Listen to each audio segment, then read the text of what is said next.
Hola, soy Ignacio Doyaga, soy profesor de la Facultad de Farmacia y Bioquímica de la Universidad de Buenos Aires e investigador del CONICET.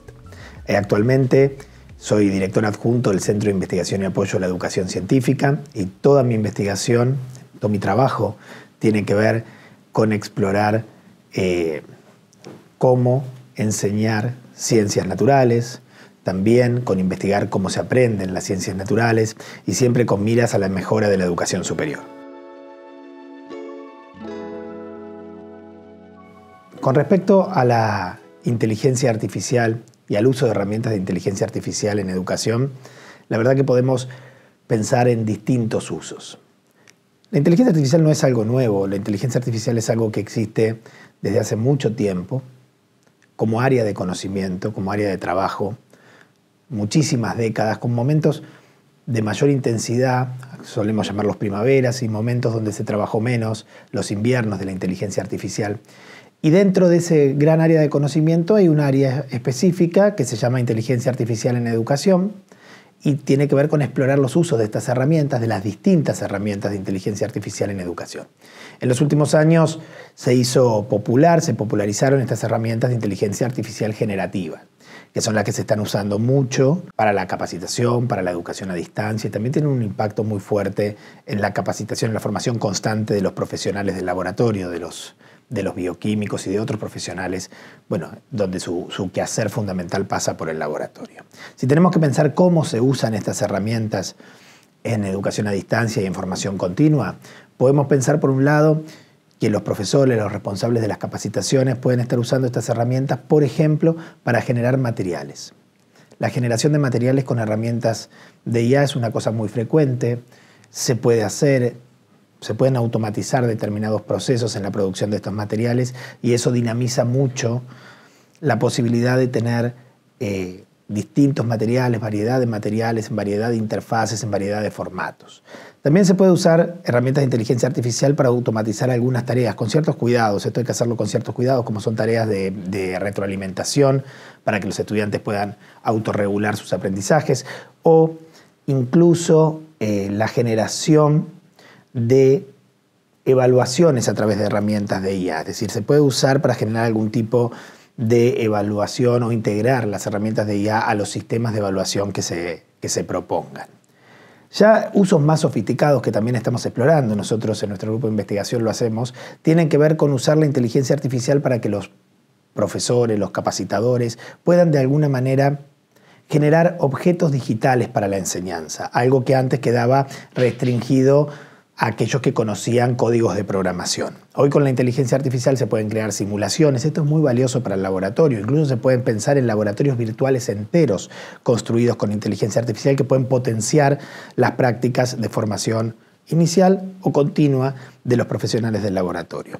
Además, el uso de herramientas de inteligencia artificial como agentes tutoriales está muy en boga. Nosotros hemos explorado junto con la UNED de Costa Rica, una universidad íntegramente a distancia que hay en Costa Rica, en alianza con la UBA, hemos llevado adelante un laboratorio remoto de química analítica que consta de un tutor que está construido como corre, digamos, en lo que se llama un lenguaje, en un programa de lenguaje natural, en estos tan conocidos, ¿no?, como ChatGPT u otros, un modelo de lenguaje natural, corre en esto, está montado sobre eso y funciona como un asistente tutorial de las prácticas experimentales que se realizan en estos laboratorios remotos, que son laboratorios reales donde quienes están cursando a distancia a través de Internet pueden utilizar el instrumental del laboratorio y ser asistidos por este tutor.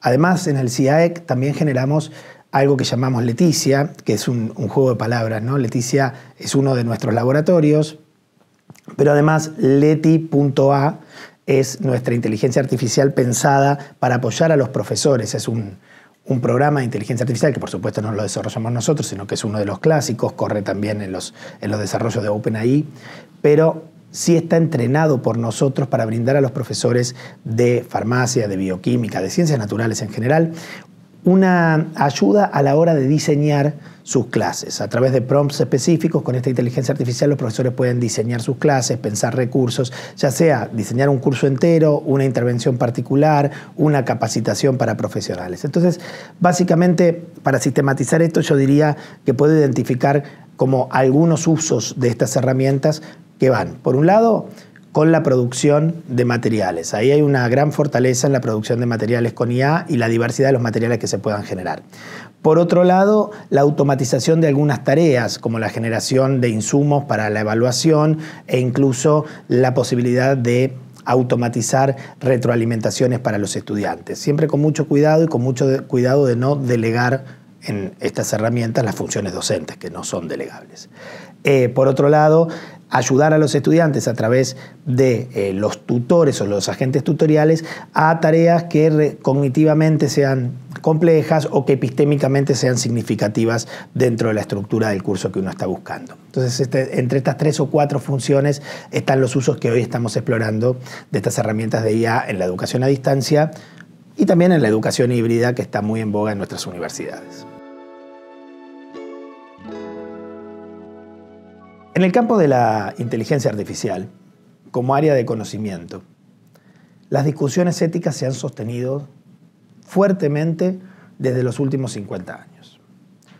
Quizás con la popularización de estas herramientas en los últimos 5 años, poco menos también, se ha fortalecido la discusión ética al respecto de estas. Hay muchos problemas éticos a considerar. Algunos son muy evidentes. Estas herramientas tienen sesgos, son herramientas que se han entrenado en base a una gran cantidad de datos, pero esa gran cantidad de datos no son datos representativos necesariamente, sino representan el universo de posibilidades.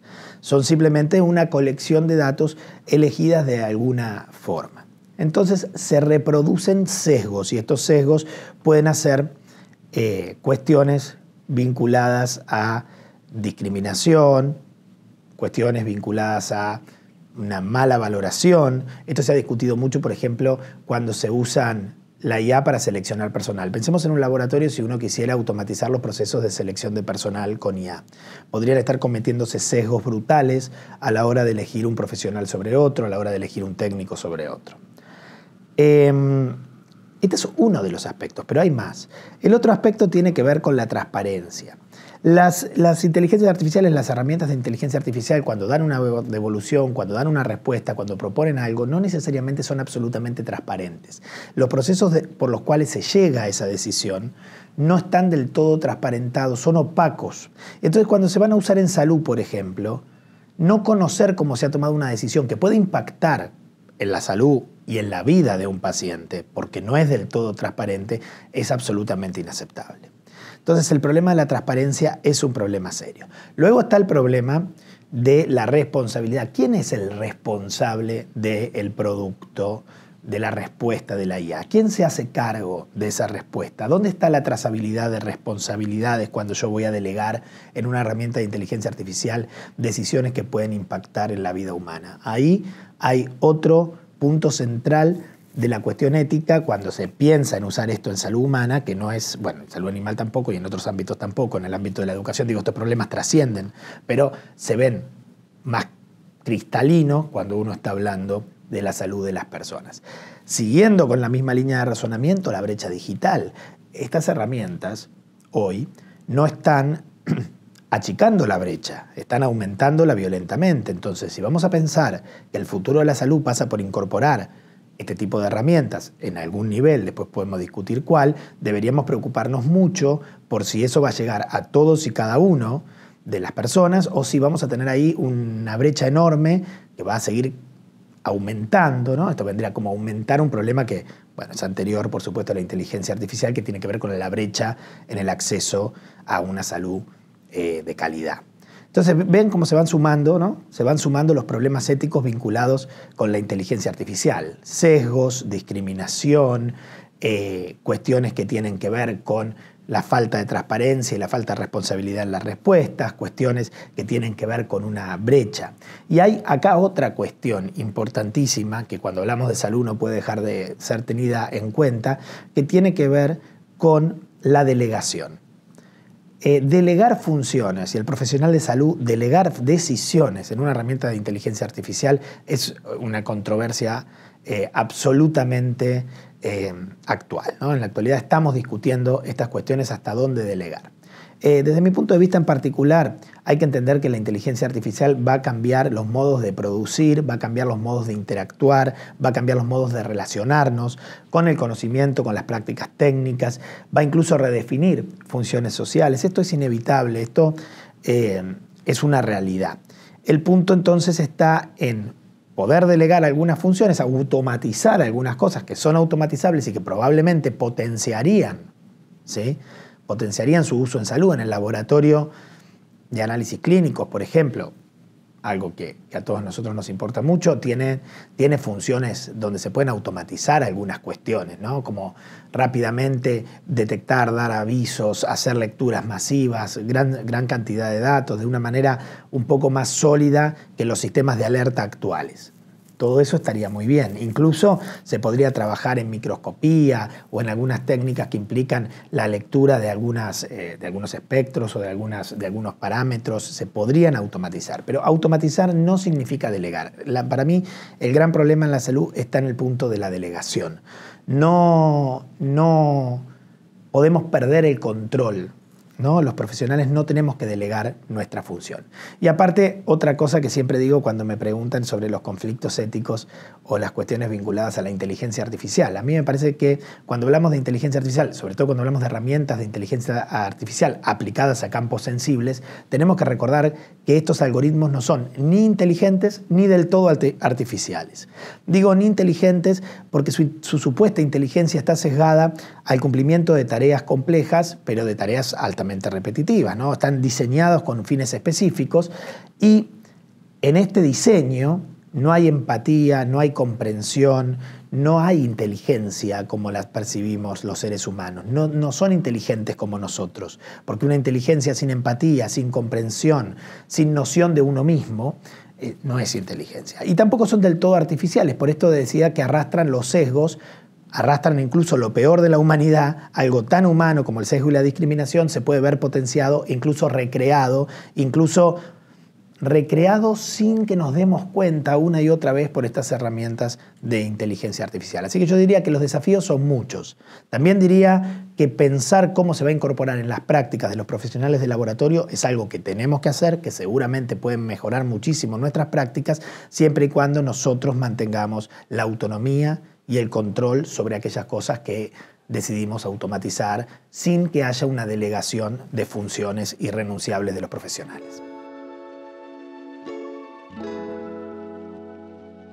Bueno, Leticia, el laboratorio, Leticia es nuestro laboratorio, uno de los productos de transferencia del Centro de Investigación y Apoyo a la Educación Científica. Es un juego de palabras, como decía antes, ¿no?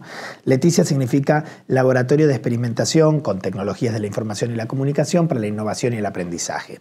Es un espacio que realmente es absolutamente interdisciplinario, donde se exploran el uso de distintas tecnologías para enseñar y para aprender ciencias, muchas de esas ciencias vinculadas a nuestras profesiones, a la farmacia y a la bioquímica, bueno, también a otras profesiones porque se trata de enseñar ciencias naturales, a partir del uso de distintas tecnologías emergentes. Es dentro de nuestro centro de investigación, el CIAEC, ocupado de investigar en didáctica de las ciencias naturales, el que se ocupa, Leticia, nuestro laboratorio, el que se ocupa de las tecnologías emergentes y de la interacción de estas tecnologías con los procesos de enseñanza y con los procesos de aprendizaje. Hoy, con el advenimiento de las tecnologías digitales, es imposible, cuando uno piensa en la enseñanza, no pensar en el uso de tecnologías, y cuando uno piensa en el aprendizaje, no pensar cómo las tecnologías también condicionan y modelan esos aprendizajes. En Leticia se trabaja con impresión 3D desde hace un tiempo, en Leticia se trabaja con realidad inmersiva, con realidad aumentada, con otro tipo de tecnologías que se llaman laboratorios remotos, que son laboratorios reales a los cuales se accede a través de manejar el instrumental de manera bueno, valga la redundancia, remota, a través de una interfase digital. Leticia tiene también todo un área para trabajo con Arduino, que son microprocesadores, donde los profesores pueden generar también alguna práctica o alguna cuestión con estos Arduinos. Tenemos algunas cuestiones de simulación y hemos trabajado con un montón de instituciones a lo largo de estos pocos años que tiene Leticia, que no son más de 4 o 5. Hemos trabajado con universidades del extranjero muchísimo.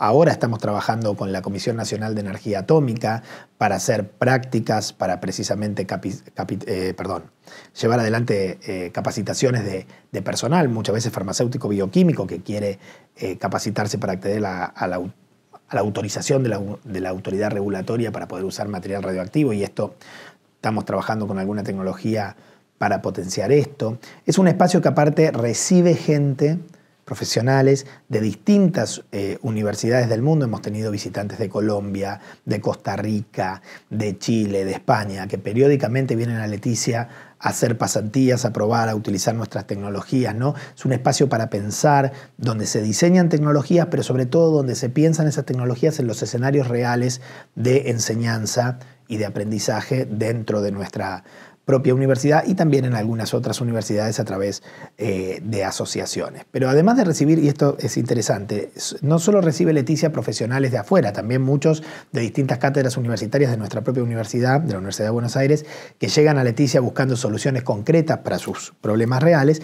Y también algo que empezó a pasar hace 2 años, Leticia recibe también pasantes de la educación técnica, de las escuelas técnicas, sobre todo de la provincia de Buenos Aires, que se acercan a Leticia, aquellos que tienen por ahí, terminalidades, digamos, orientaciones hacia la química, o orientaciones hacia la electrónica, o orientaciones de ese tipo, o hacia la informática, que ahora también hay muchos en la provincia de Buenos Aires, se acercan a Leticia para hacer sus pasantías en el marco de las prácticas preprofesionales, profesionalizantes que tienen estas escuelas como parte de su oferta académica. Así que en Leticia conviven investigadores de alto nivel del CONICET y de la UBA, visitantes de universidades internacionales, docentes de distintas partes de la UBA y de otras universidades del país, e incluso estudiantes de grado, por supuesto, que también hacen sus prácticas. La práctica social educativa muchas veces se hace en Leticia, y estudiantes incluso de la educación secundaria que vienen, todos conviviendo, todos pensando y todos trabajando juntos. Por supuesto, cada uno desde su lugar y siempre con una orientación hacia la investigación en didáctica de las ciencias naturales. Quizás lo último, lo más llamativo de Leticia en el último tiempo fue la generación, el entrenamiento de este modelo de lenguaje natural, de esta herramienta de inteligencia artificial, que también se llama Leticia, pero lleva un punto en el medio, letic.ia, que es la que ayuda a los profesores a generar o a diseñar sus clases. Es una herramienta de inteligencia artificial preparada para ayudar a un profesor o una profesora a diseñar clases de ciencia.